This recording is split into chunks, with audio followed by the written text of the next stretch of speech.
Hi, man. Peace. So many brothers have asked me about Bitcoin and what I think about it. I caught this segment on the CBS Morning News in which they're speaking about Bitcoin. So, of course, I decided to use it as a backdrop. They're going to talk about it and I'm going to chime in.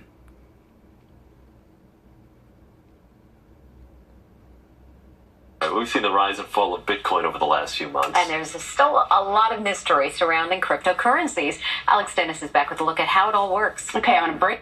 Well, before Alex Dennis starts, let me just give brothers a little bit of a background in the quote-unquote money system and how it will culminate in a system that is very much similar to Bitcoin, but of course they're not going to call it that. Let me say this, brothers. You have two types of goods. You have something called a capital good and you have something called a consumption good. Consumption goods are what we know as natural resources, like land, crops, livestock, water, things of that nature. Then you have capital goods. Capital goods are items like gold, silver, precious metals, things that actually can be used for what we call currency. Now, basically, at one point in time, gold was basically used as an accounting system to keep track of how much we had in consumption goods, meaning how much we had in crops or livestock or what have you. It was meant to act as an accounting system, which all money systems are basically used for. They're just an accounting system. When you receive your check at your job, you're automatically looking at the amount that you receive and how much you're going to have to spend to continue to live. Well, what happened after a while when people had gold or silver, they had to store it because if you don't find a place to store it, if you keep it in your home, it can get robbed. That's where we have the invention of banks. So you would turn in your gold or your silver or anything that was precious to a bank. And in return, of course, you would have to get a receipt, which would note how much you gave to the banker. After a while, because the receipt was easier to use than carrying around a big bag of gold, the receipt actually started to represent money. And that's where we get the advent of paper currency from. You know, a lot of people don't seem to understand what the relevance is of paper currency. Paper currency is okay as long as it's actually backed by gold or silver. And this is why in previous videos that I've done on the money system in the past, I've stated explicitly that if people were truly concerned about this country, this society, they'd be trying to march or protest to have the Federal Reserve dissolved. But they don't do that. Instead, they want to rant and rave about things that are irrelevant, like homosexual rights and transgender rights and bullshit like that. So back when a receipt actually could represent how much money you had stored in a bank, they were known as certificates, right? You would have a gold certificate. Now, back in the ancient world, they would utilize, coins. So whenever a society was starting to fall, it would normally be indicated by the fact that they were either producing too much paper currency, or in the ancient world, they utilized something called coin clipping. Like we study ancient Rome, they would have certain coins that they would start to meld into alloys. Instead of utilizing a silver coin, they would take silver and they would mix it with another coin. With another type of metal, like nickel or what have you, to lessen it, or copper. And that's what has been done here in America as well. And this is why I mentioned that one of the main reasons why Kennedy was killed was because he wanted to bring back the silver standard. He wanted to utilize silver coins. Now, once he was removed, you'll see that the plant that was placed in his cabinet, that being Lyndon Baines Johnson, who was a plant for the socialists, the first thing that he did was call in all the silver coins. And then they started to issue coins that were mixed with less valuable metals like nickel. Okay, so when you understand the money system, you know why you have things, a certain phenomenon known as inflation. Inflation is a way that the bankers use to control governments by printing more money. When you print more money, it lowers the value of the money. That means that you have to utilize more money to actually purchase items. So, like, for example, here in New York, people might wonder, how come the Metro card goes up every year and a half? It's because they're printing too much money. There's something called as hyperinflation when they print an extra amount of money than what is needed. And to be quite frank with you, all money that is printed is more than what's needed because there's no gold or silver back in the money. That's why you have to get rid of the Federal Reserve System. And it's only called the Federal Reserve to make people think that it's a part of the U.S. government. It's not. That's just a title. Okay? The Federal Reserve is not a part of the U.S. government. It is a private bank that was established so that they could put America in debt. And I've gone over this before. When America was just a group of colonies to the British Empire, they issued something called the colonial script. And the colonial script was paper money, but it was backed by gold. They never printed more of the colonial script than they had gold to back it. And that's why the American economy was so stable. In the middle of the 18th century, like somewhere around 1760, 1761, somewhere around there, you brothers could look this up. The Bank of England decided that they needed to destabilize the American economy. So they passed a law through King George III, who was a black man, by the way. They passed a law through him stating that the colonies would no longer be able to produce their own script. And because they were colonies of the British Empire, they had to adhere to that law. So that plunged the colonies into a state of economic debt. Ben Franklin is on record as stating that many people had to lose their vocations and many people were out of work because they were plunged into a form of inflation.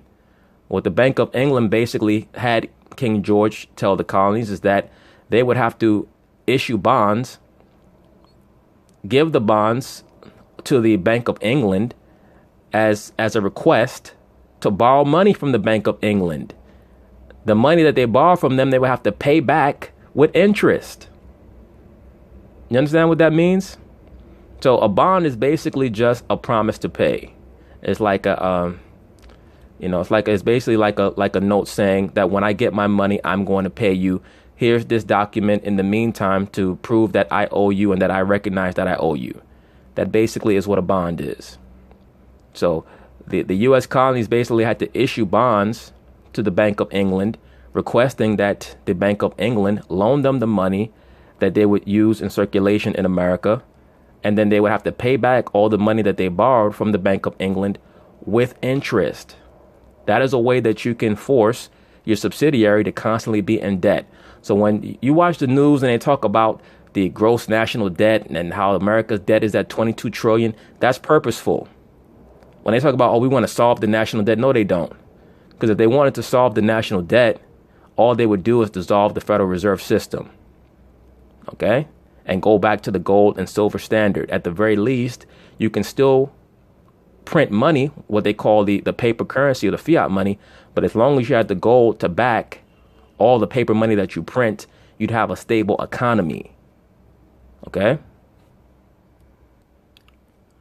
So basically, after the colonies were forced to resort to borrowing money from the Bank of England, they got frustrated. That's really what started the American Revolution. It wasn't no damn stamp tax and the tea tax and all that stupidity. That's stuff that they tell you in the textbooks so that you don't understand that a national bank is really what's oppressing these so-called American people, really the citizens of America. And really that term means a debt slave. I've already gone over this. That's why your birth certificate is your bond number. You're basically the collateral for the debt that America owes to the Federal Reserve. So that brings us, after the American Revolution, that brings us to the late 1700s, where you have a man named Alexander Hamilton, who also had black lineage, and he became the first leader of the National Bank of the United States. The first charter was ratified, and he was the leader of the First National Bank. After that charter expired, you had the Second National Bank.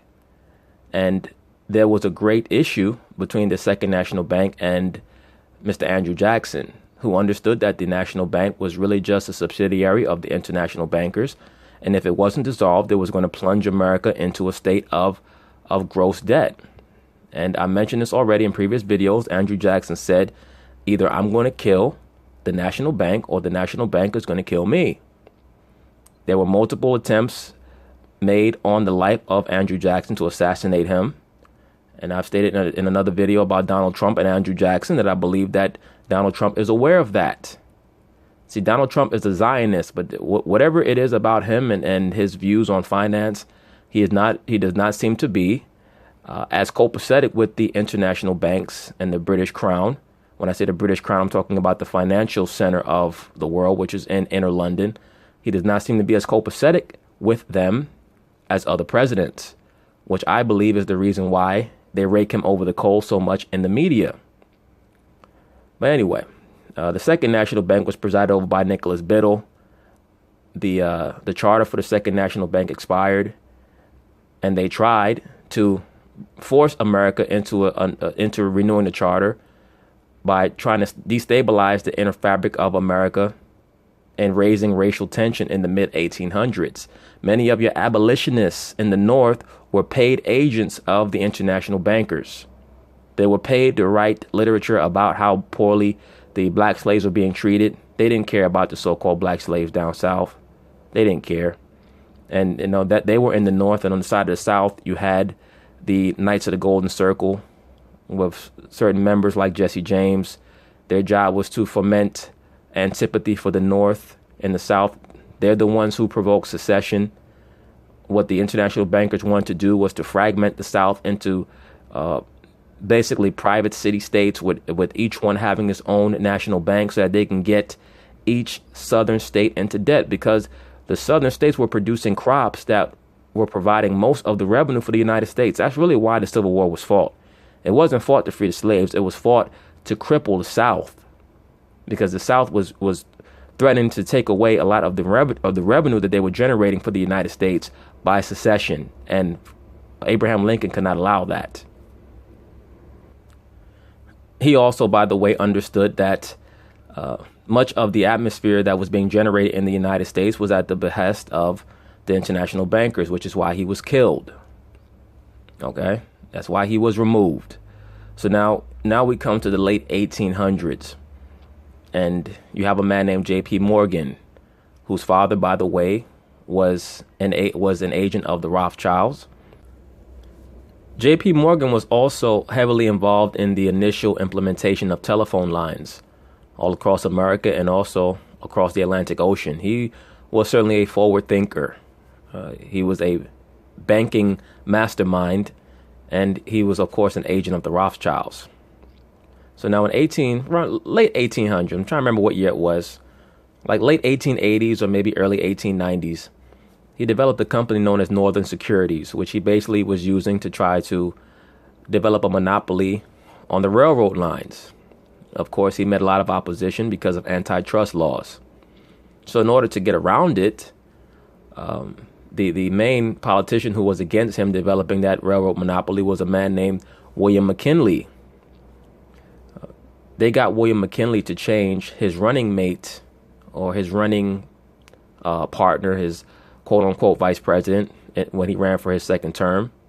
He changed his vice president to, I believe it was Theodore Roosevelt, who he didn't know was an agent of the banks. What they did, very similar to Lyndon Baines Johnson under Kennedy, is they just killed McKinley because he was trying to get in the way of J.P. Morgan. So they killed McKinley so that Theodore Roosevelt can become president of the United States and assist J.P. Morgan in maintaining the Northern Securities company that he was trying to use to develop a monopoly on the railroad lines.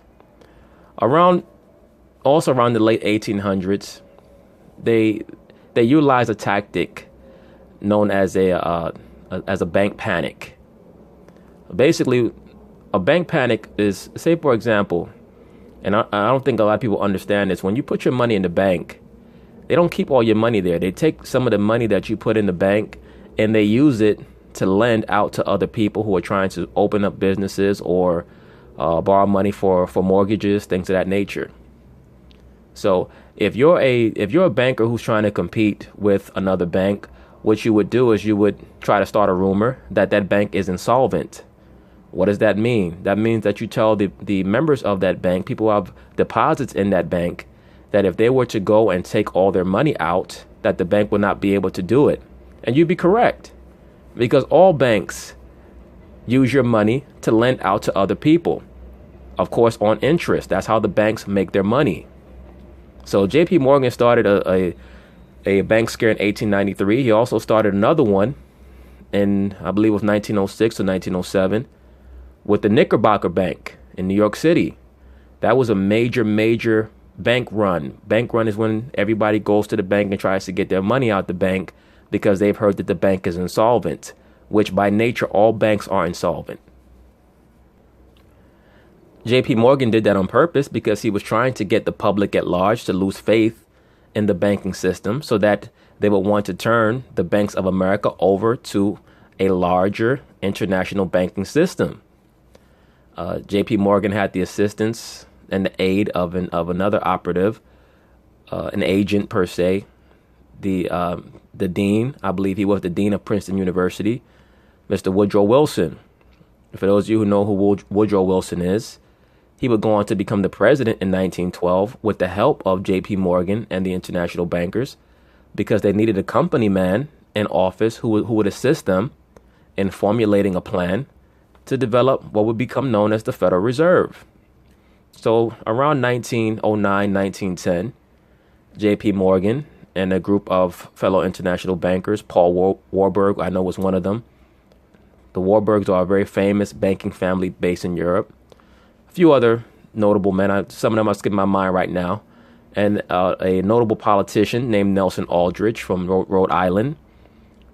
They went down to Jekyll Island, which is located right off the coast of Georgia, to develop a plan to create a national bank where they could basically scheme the people out of their capital goods, that being their gold and silver, and in turn get them to accept a fiat money system where they could print more money than what was needed to cause inflation, or take money out of circulation to cause what's known as astringency. And that's what they did. In 1913, they passed the Federal Reserve Act, and 20 years later, well, you know what, let me not skip that far. Through the Federal Reserve, of course, they got the people to trust in a national bank, that being the Federal Reserve. And you had something called the Roaring Twenties. The Roaring Twenties was their first attempt to utilize a maneuver, a financial maneuver, where they would circulate more money and get the people to believe that they should borrow more money and try to open up businesses and purchase property. And what they did was they drew a lot of the money back that they circulated, and they also got people to trust in the stock market to make loans, or to invest in stock.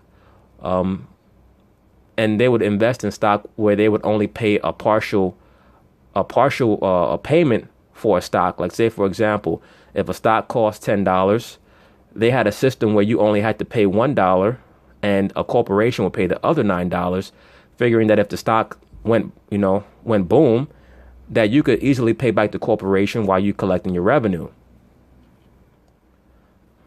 Well, they utilized a trick called a 24-hour call loan, where someone would buy they would pay for a partial portion of the stock. They would pay $1, figuring that they would have they would have authority over a $10 stock by just paying $1. But the company will call back the person within 24 hours and tell them that we need you to pay back the whole thing because this stock is crashing. Well, of course, the people didn't have enough money to pay back all that money. So then they ended up, doing drastic things. That's where you get what you call the Great Depression. The Great Depression was used as a pretext to get the people to turn in all their gold to bring back financial stability to the U.S. economy. That is why Franklin Delano Roosevelt passed the gold clause in 1933 to make all the people who got suckered into the stock market in the 1920s, around the early part of the 19-teens, to reimburse the U.S. government so that the U.S. government could allegedly, quote unquote, pull the United States out of the financial depths that it was in. So that's really all the Federal Reserve System is about, is trying to find a way to take away your capital goods, that being your gold and your silver. Okay, so once again, if you want to solve the issue, you have to get the Federal Reserve dissolved. That's the only way. Period. because they're going to keep playing games with you, meaning what? They're going to have banks that issue you loans saying that here you can go purchase your house, you can pay for your mortgage, so on and so forth. And then they practice what they call predatory lending, where they raise the interest rates. Now you can no longer pay, but the principal that you put down, you don't get back. So now they get the principal that you paid, whatever mortgage payments you gave them, as well as the land and the house back. That's what's known as predatory lending. Okay? Those are some of the scams that they're running on people. But that brings us to Bitcoin. Why is that? Because in the aftermath of the mortgage scandal of 2008, Bitcoin comes out right after, which brings us to this segment. So let's let this run. I just wanted to give you guys a basic synopsis of the money system. Break it down for you. It is the first decentralized digital currency and worldwide payment system, Bitcoin. And while there are other cryptocurrencies to choose from, many are still scratching their heads to the entire idea.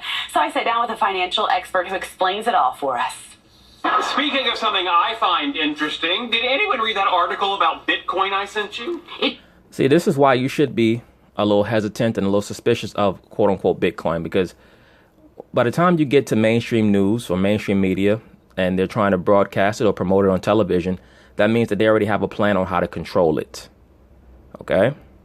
As I stated, Bitcoin came out of nowhere, really, in the aftermath of the financial crisis, the mortgage crisis of 2008. All of a sudden, this entity, Satoshi Nakamoto, allegedly comes up with Bitcoin in aftermath of 2008, going in 2009. And it gets picked up by, some of his assistants, another man named Gavin Anderson. And supposedly, Mr. Nakamoto came up with Bitcoin under the inspiration of many cryptographers from the 80s. A very famous one is a man named David Chaum, spelled Chaum. He was one of the initiators of the cryptocurrency craze of, the mid 1990s, which mostly was speculative. They were working on it, but it was brought to the forefront by this person, Satoshi Nakamoto, this entity. I shouldn't say this person. It's become a popular term. Even the Big Bang Theory devoted an episode to the idea. Bitcoin. It's a type of digital currency known as cryptocurrency that has no real physical coin or cash associated with it. So what? The fiat money that you're using has no real coin associated with it. Bitcoin is basically a method of currency, what they call cryptocurrency, which means that it's digitally encrypted. It was created by what they call a class of people on the internet known as cypherpunks, basically people who wanted to be able to engage in transactions online without being tracked. That's how Bitcoin first got popular. It was used on the dark web to purchase drugs and also purchase, to be quite frank with you, to engage in sex trafficking. A lot of criminality was utilized on the internet using Bitcoin. The thing is that you just have to be able to find a Bitcoin exchange where you can bring your Bitcoin over to them and then they can exchange it for actual currency, which quote unquote currency, that being the fiat money. With it, eliminating banks. Jeffrey Levine, a finance expert, explains more. What decentralized currency does is it actually eliminates that middleman, and instead there's a record of every transaction that's ever been made everywhere, and it's all publicly available. And that, by the way, is what you've probably heard of as the blockchain. Yes, the blockchain, for those of you brothers who don't know, to just make it a little bit more easier to understand, pretty much imagine it like if you went to the store with $1 to pay for something. You were going to buy, say you went to the store with your son or with your daughter and you wanted to buy them some candy, and you gave the clerk a $5 bill, and that $5 bill had written on it every person who had ever touched that $5 bill. That pretty much is what the blockchain is. The blockchain is used to keep a ledger of every transaction that you make on the internet.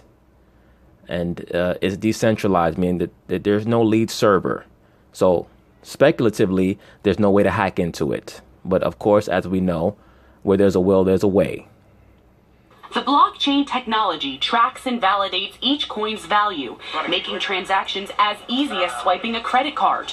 So how is cryptocurrency valued? Basically, it's only worth what someone else will pay. Exactly. And that's my point.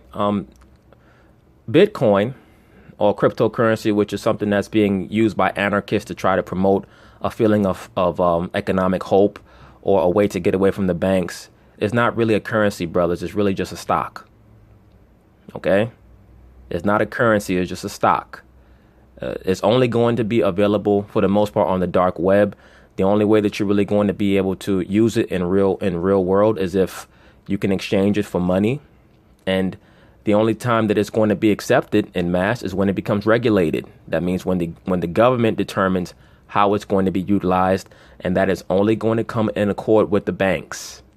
So people who are trying to escape the banking system, you have to understand that the banking system is an essential part of this quote unquote kingdom, the fourth beast of Daniel, the 7th chapter.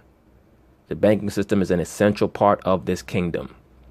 So a lot of anarchist Caucasians, just being real, are trying to escape the banking control because they understand that the Federal Reserve System is being used to oppress them. And it's not going to happen unless the banks get their cut. If you go back to 2010, for instance, Bitcoin was worth a lot less money back then. Someone actually bought 2 pizzas for 10,000 Bitcoin. Today, that would be worth about $150 million. Buys a lot of pizzas. Store digital currency in an online wallet, on a USB drive, or a computer, but keep track of it. Oh, that's right. You gave me your laptop. That was so sweet. So you know where it is? Of course. Great. Yes. I gave it to my ex-boyfriend, Zach. No! Which supporters say is no different than misplaced cash. Exactly. Which is why, in my view, eventually what they're going to do is the reason why they're trying to make Bitcoin so palatable for the public is because they're going to try to amalgamate the Bitcoin technology, the blockchain technology, first with your phones, and then eventually with that RFID chip. And that brings me back to Mr. Satoshi Nakamoto. It's very clear to me, that he is some form of a CIA disinformationist. I mean, for brothers who might not know the background, this person, Satoshi, he came up with this system of Bitcoin in 2009. He's working with a man named Gavin Anderson. Suddenly, Satoshi Nakamoto disappears, never to be seen of again. He created 21 million Bitcoins, which makes him really, truly the prime mover of the system. He is the banker for that system because he created the currency. Now, each Bitcoin can be split into an exorbitant amount of many Bitcoins. So speculatively, that is meant to be a money system that everyone should be able to use. Once again, they're trying to make Bitcoin something that is accepted in mass because they're getting ready to regulate it and most likely make it a mainstream currency. Because with this technology, they can track every transaction. They don't have to worry about street vendors who just want to use cash and they're not paying their taxes. Now, when you can no longer accept cash and you're living in a cashless society, every transaction is watched and therefore every transaction can be taxed. And everything that you do is based off of a tax, which is basically just tribute to the international bankers. That's how that works.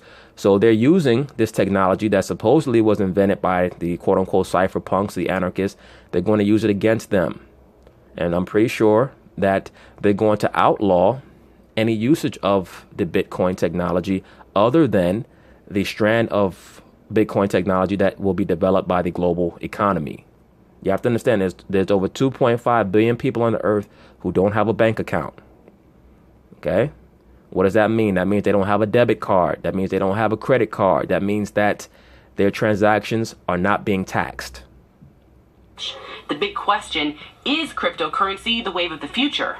I think that the underlying technology, the decentralization, the blockchain, that's here to stay. What I think is the more challenging question is knowing just which of these coins is actually going to be the one or the group of coins that what takes us to the future. Is this a risky investment? That's what everybody wants to know is should I invest in this? And really the first thing you have to ask yourself is, am I comfortable losing every dollar of what I'm putting into this investment? Because it tends to move and swing and, in large degrees in either direction.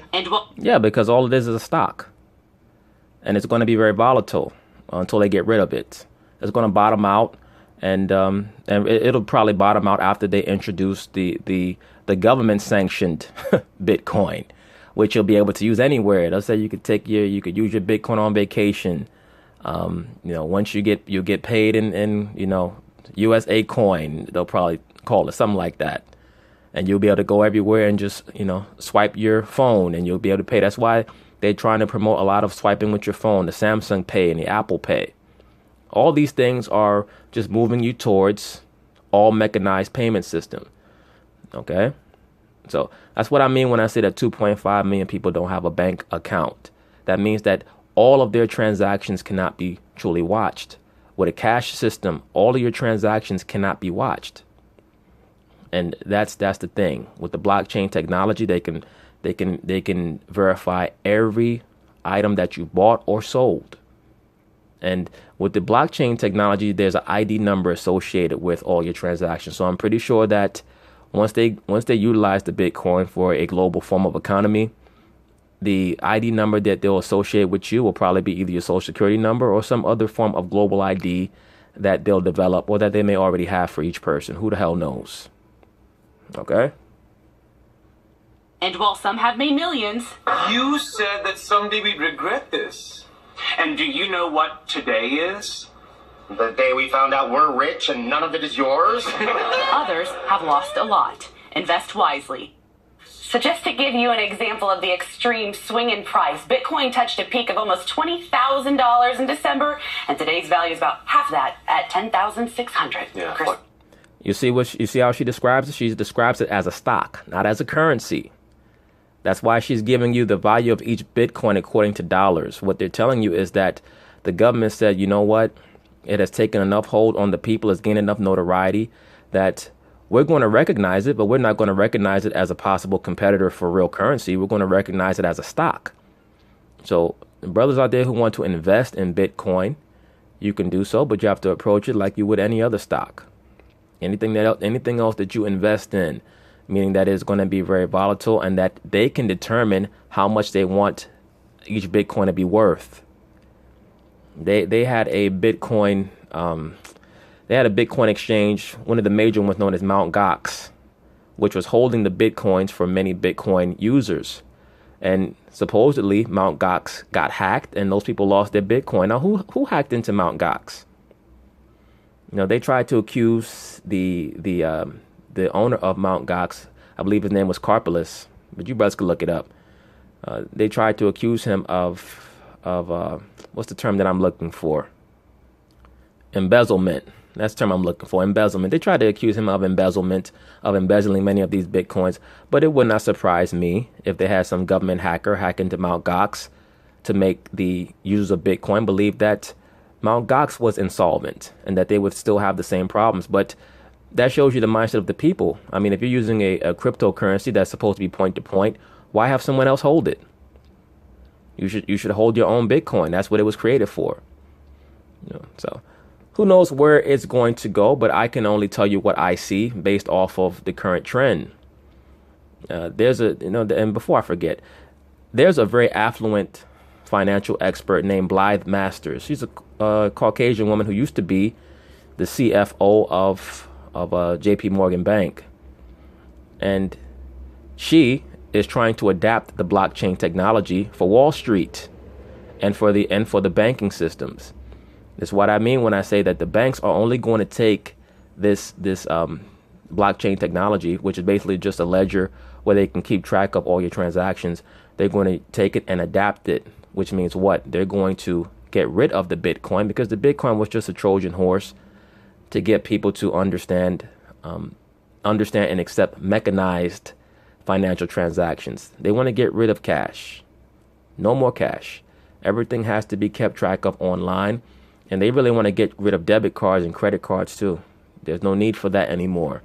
They're going to put everything on that RFID chip. And that chick, Blythe Master, she's off as hell too, man. Showed you how demonic a lot of those financiers are. She developed something called a credit default swap, which basically allowed bankers to be able to bet on bonds or loans that they felt like the borrower would default on. So not only would they predatory lend people who they knew could not pay back the debt. But then she developed a utility where they could bet on you defaulting and then make money off of winning the bet. So look, once again, if people are truly concerned about bringing financial stability to America or the world at large, you would be trying to dissolve the Federal Reserve System and go back to a financial system that is backed by actual gold. That will bring stability to everything, but it's not going to happen because the international bankers pretty much have people wrapped around their little finger. That is why they invest so much money in promoting Marxist and socialist ideologies. Okay? But anyway, peace.